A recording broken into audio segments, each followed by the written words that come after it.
Morning friends. मैं doctor V K Mishra from gastro liver hospital Swaroop Nagar Kanpur. आज हम बात करेंगे कोलोरेक्टल कैंसर के बारे में या बड़ी आंत के कैंसर के बारे में। ये बड़ी आंत के कैंसर के बारे में कुछ सामान्य जानकारी है जो मैं ऐसा समझता हूं कि आपको इस बीमारी को समझने में मदद करेगी। नाउ बड़ी आंत का कैंसर क्या है?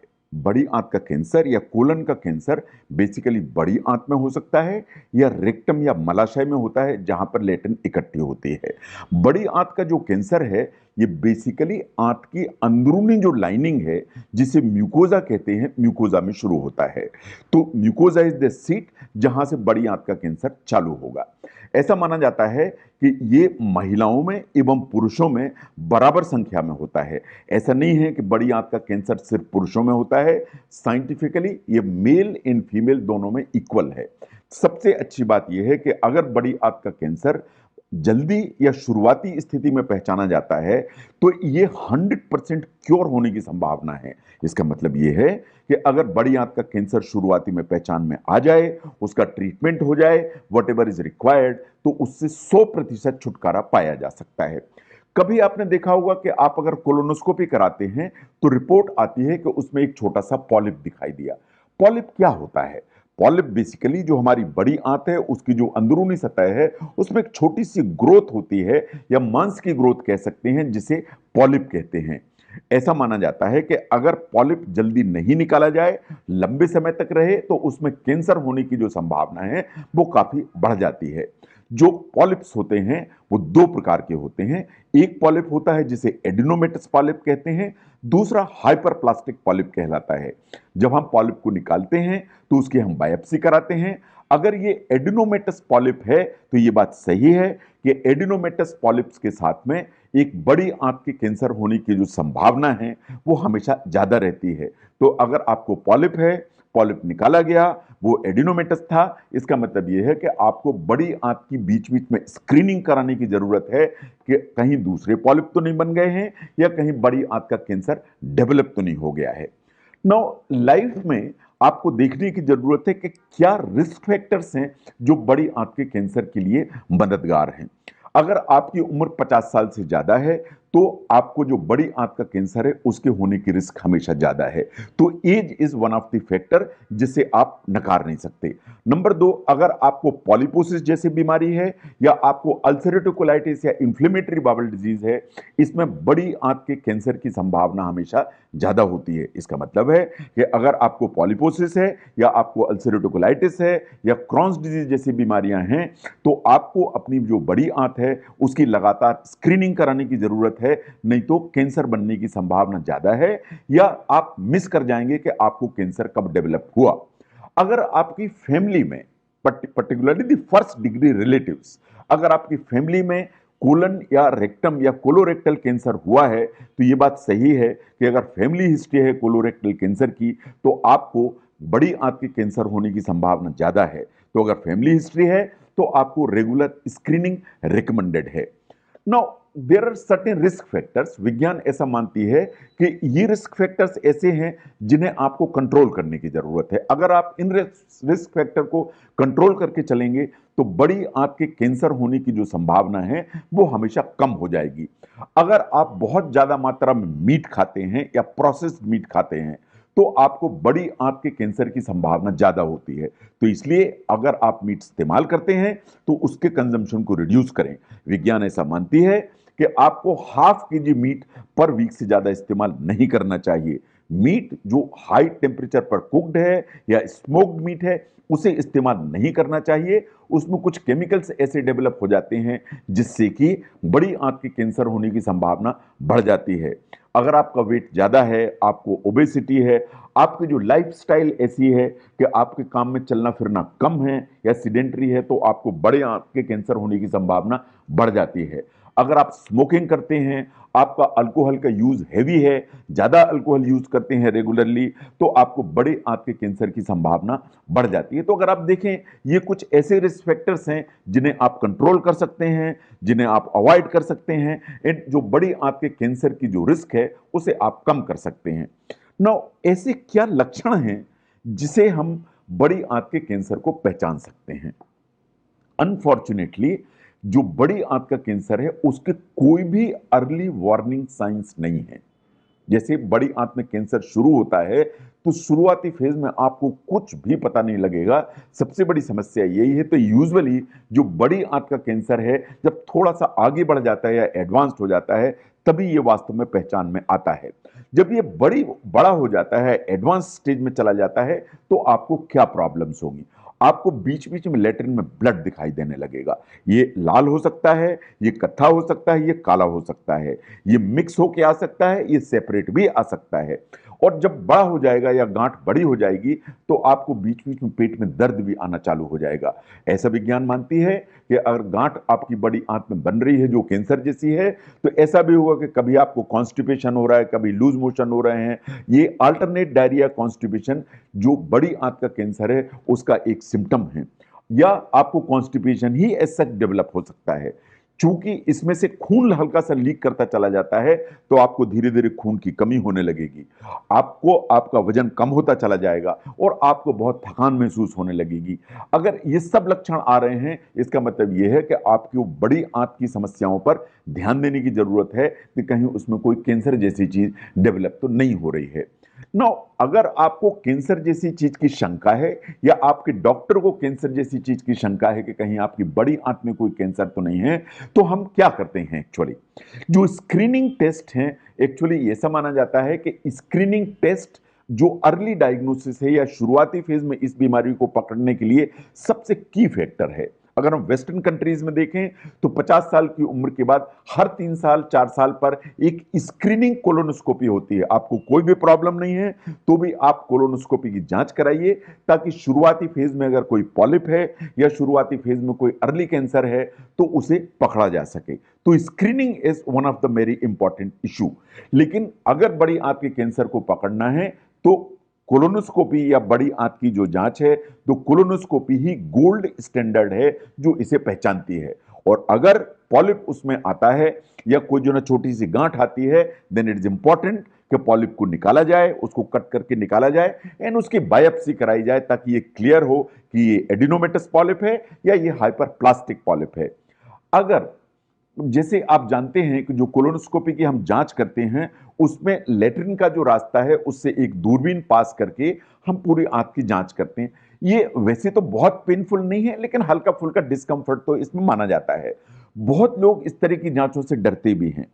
तो अगर आप जो ना कोलोनोस्कोपी नहीं कराना चाहते हैं तो एक दूसरा विकल्प है जिसे हम कहते हैं वर्चुअल कोलोनोस्कोपी। जो वर्चुअल कोलोनोस्कोपी होती है ये बेसिकली सीटी स्कैन के द्वारा की जाती है और सीटी स्कैन के जरिए से कोलन का एक 3D मॉडल तैयार किया जाता है जिसमें हम फिर कोलन को एग्जामिन करते हैं। जब हम कोलन को देखते हैं तो उससे हमें पता लगता है कि आपकी जो आंत है उसमें कहीं कोई कैंसर या कोई गांठ इस तरह की कोई चीज डेवलप तो नहीं हो रही है। जहां तक वर्चुअल कोलोनोस्कोपी का सवाल है ये बिल्कुल सेफ है, ये एब्सोल्युटली पेनलेस है। बट सिर्फ एक ही प्रॉब्लम है कि अगर कोई छोटे पॉलिप्स हैं, वो जो छोटे पॉलिप्स हैं उनको जो वर्चुअल कोलोनोस्कोपी वो मिस कर सकती है। छोटे पॉलिप्स को हो सकता है कि मिस कर जाए, पहचाने नहीं। ये भी बात सही है कि अगर कोलोनोस्कोपी या वर्चुअल कोलोनोस्कोपी ये कहती है कि इसमें कुछ पॉलिप है या अर्ली कोई कैंसर जैसी चीज दिखाई दे रही है तो आपको वास्तव में एक स्टैंडर्ड या रियल कोलोनोस्कोपी कराने की आवश्यकता होगी। अगर मुझे ऐसा लगता है कि आपको जो प्रॉब्लम है या गांठ है वो वास्तव में आपके मलाशय या रेक्टम में है या बिल्कुल नीचे के हिस्से में है जिसे हम सिग्मॉइड कहते हैं, अगर सिग्मॉइड में या रेक्टम में कैंसर जैसी चीज की संभावना है तो हम वास्तव में सिर्फ सिग्मॉइडोस्कोपी करके जिसमें कि हम रेक्टम और सिग्मॉइड का एग्जामिनेशन करते हैं इससे भी अपना काम चला सकते हैं। ये बिल्कुल कोलोनोस्कोपी की जांच है लेकिन ये सिर्फ रेक्टम और सिग्मॉइड की ही जांच करती है क्योंकि ऐसा माना जाता है कि रेक्टम एंड सिग्मॉइड ही वो एरिया है जहां के कोलोरेक्टल कैंसर सबसे ज्यादा होता है। तो आपको एज स्क्रीनिंग हम सिग्मॉइडोस्कोपी कर सकते हैं एंड कोलोनोस्कोपी के बजाय सिग्मॉइडोस्कोपी से अपना काम चला सकते हैं। नाउ एक और टेस्ट है जो डॉक्टर आपको लिख के देते हैं जिसे आपको कराने की जरूरत पड़ती है, that is known as fecal occult blood test. Fecal occult blood test में हम वास्तव में आपकी लेट्रिन की या स्टूल मटेरियल की जांच करते हैं कि इसमें कहीं कोई छिपा हुआ खून तो नहीं है। अगर आपकी बड़ी आंत में कोई गांठ बन रही है तो उसमें से हल्का फुल्का सा जो ब्लड है वो रिसता है और वो वास्तव में हमारी लेट्रिन में इतना मिक्स हो जाता है कि हमें आंख से दिखाई नहीं देता है। अगर आंख से दिखाई नहीं देता है तो अगर हम लेट्रिन की जांच करते हैं, उसमें फीकल ऑकल्ट ब्लड टेस्ट करते हैं, तो उससे वो डिटेक्ट किया जा सकता है। इसका मतलब है कि अगर आपकी लेट्रिन में छिपा हुआ खून है तो वे शक पैदा करता है कि आपकी बड़ी आंत में कोई प्रॉब्लम है जहां से ब्लड लीक कर रहा है। अगर ऐसा है तो आपको वास्तव में फिर कोलोनोस्कोपी की जांच कराने की जरूरत है। वेस्टर्न कंट्रीज में इवन इस तरह के जो टेस्ट जो स्टूल से किए जाते हैं, यानी एक टेस्ट होता है जिसे स्टूल डीएनए टेस्ट कहते हैं, वो भी सिर्फ लेट्रिन से किया जाता है या स्टूल में किया जाता है। ये भी एक स्क्रीनिंग टेस्ट है, बट ये काफी एक्यूरेट माना जाता है। लेकिन सही बात यह है कि अगर आपका स्टूल डीएनए टेस्ट या कोलोगार्ड टेस्ट भी पॉजिटिव है तो भी आपको वास्तव में रियल कोलोनोस्कोपी करानी पड़ेगी। तो अगर बड़ी आंत में कोई भी शक है जिसमें ऐसा लगता है कि आपको कोई बीमारी है, पर्टिकुलरली कोई कोलोरेक्टल कैंसर है, तो हमारे पास में विकल्प यही है कि हम आपका फीकल ऑकल्ट ब्लड कराएं, हम आपका कोलोगार्ड कराएं, हम आपका वर्चुअल कोलोनोस्कोपी कराएं। बट अल्टीमेटली जो आपको जानकारी मिलेगी या जो गोल्ड स्टैंडर्ड है वो कोलोनोस्कोपी है। इसलिए कोलोनोस्कोपी शुड बी दी मोडिलिटी और इन्वेस्टिगेशन ऑफ चॉइस। जब हम कोलोनोस्कोपी करते हैं तो हम क्या करते हैं?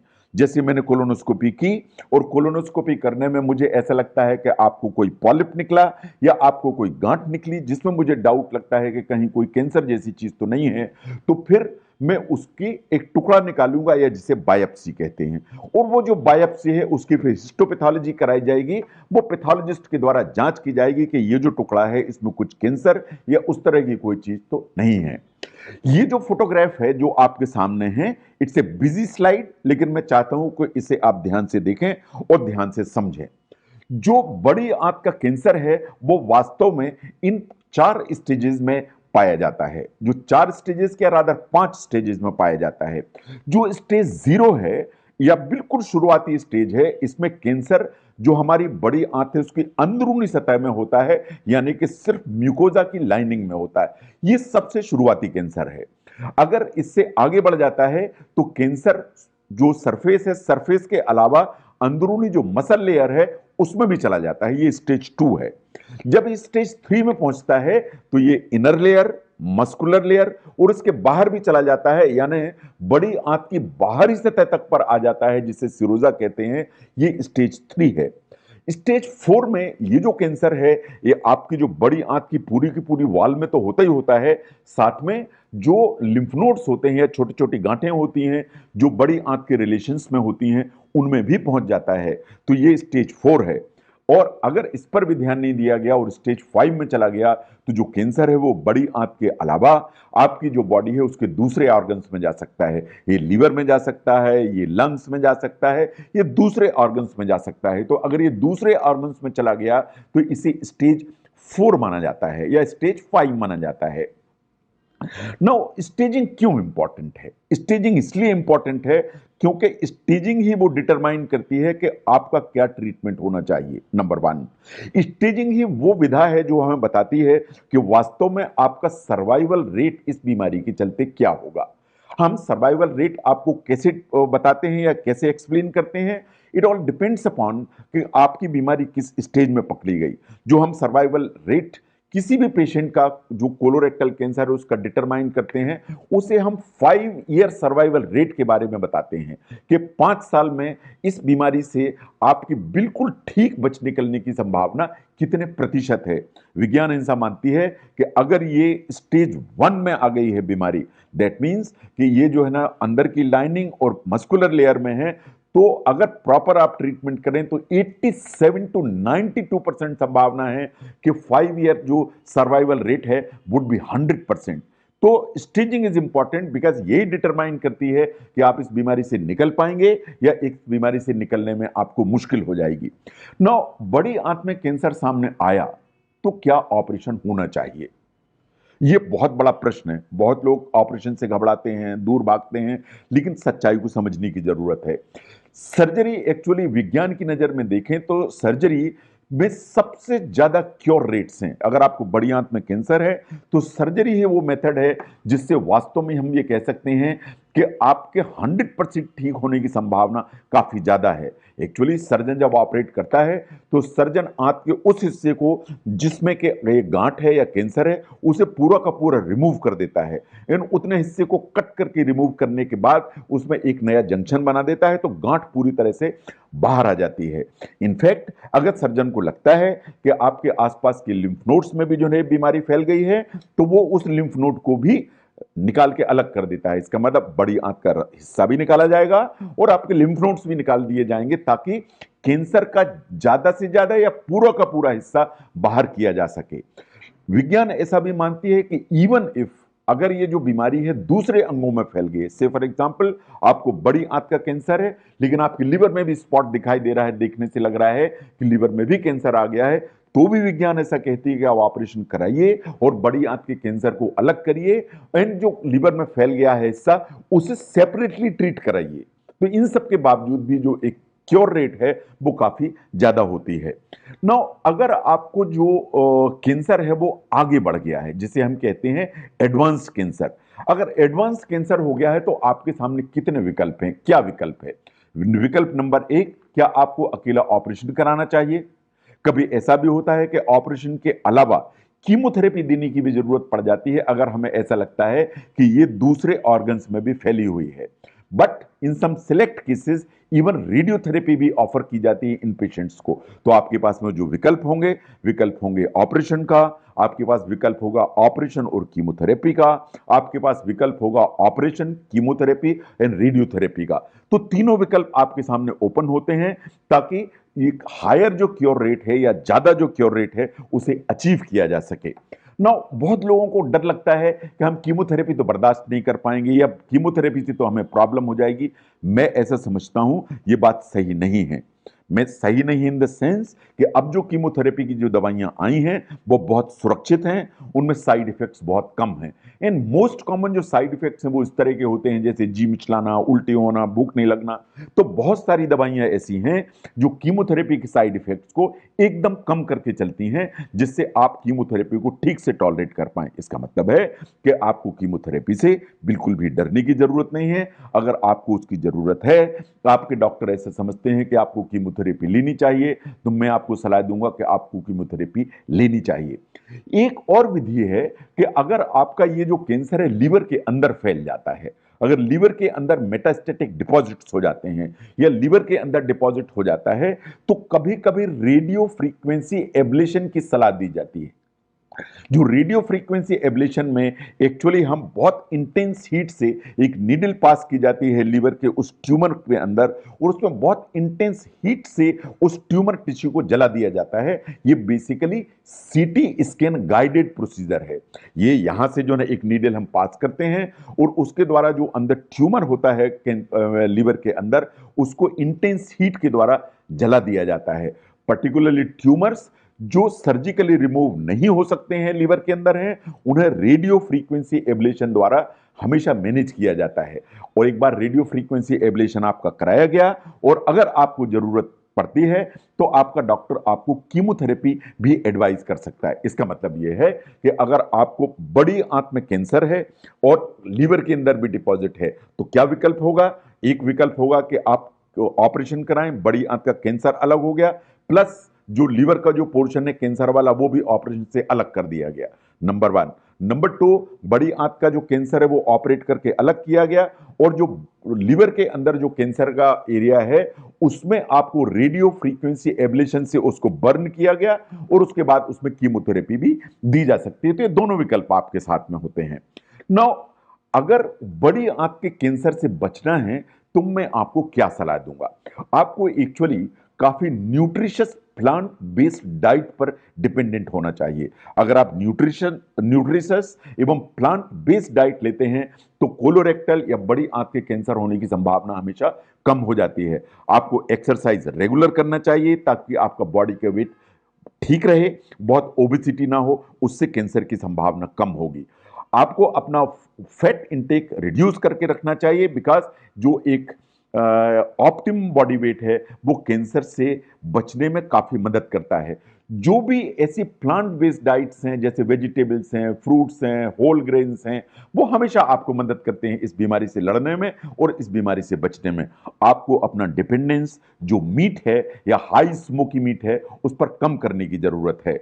ऐसा भी माना जाता है कि अगर आप रेगुलर एरोबिक एक्सरसाइज करते हैं, साइंस ऐसा मानती है कि पीपल हु आर एक्टिव उनमें बड़ी आंत के कैंसर होने की संभावना जनरल पॉपुलेशन की तुलना में 24% कम हो जाती है। तो अमेरिकन सोसाइटी ऑफ और अमेरिकन कैंसर सोसाइटी रिकमेंड करती है कि आपको एक हफ्ते में या पर वीक 150 मिनट्स एक्सरसाइज करना चाहिए। दैट मींस आपको 30 से 40 मिनट रोज एक्सरसाइज करना चाहिए ताकि आपका एडिक्वेट बॉडी वेट मेंटेन रहे, आपका जो बॉडी फैट है वो रिड्यूस करके रखें। अगर आप ये काम करके रखेंगे तो जो बड़ी आंत का कैंसर है उसके होने की संभावना कम हो जाएगी। तो अगर आप इन छोटी छोटी चीजों पर ध्यान देंगे तो मेरा ऐसा सोचना है कि अगर अर्ली स्टेज में आप अपने लक्षणों पर ध्यान देंगे तो बड़ी आंत के कैंसर को पहचान पाएंगे। अगर आप जिम्मेदारी से ट्रीटमेंट कराएंगे तो 100% इस बीमारी से बाहर हो जाएंगे। अगर ये एडवांस डिजीज है तो उसके जो भी विकल्प साइंस आपको ऑफर करते हैं उनको आप अगर स्टिक करेंगे तो इस बीमारी से बाहर निकलने में आपको मदद मिलेगी। अगर आप अपनी डाइट और एक्सरसाइज पे ध्यान देंगे तो काफी संभावना है कि इस तरह की जो कॉम्प्लिकेटेड डिजीज है इसमें आपका जीवन नहीं फंसेगा। स्वस्थ रहें, हेल्दी रहें और कैंसर जैसी बीमारियों से बचें। Thank you very much.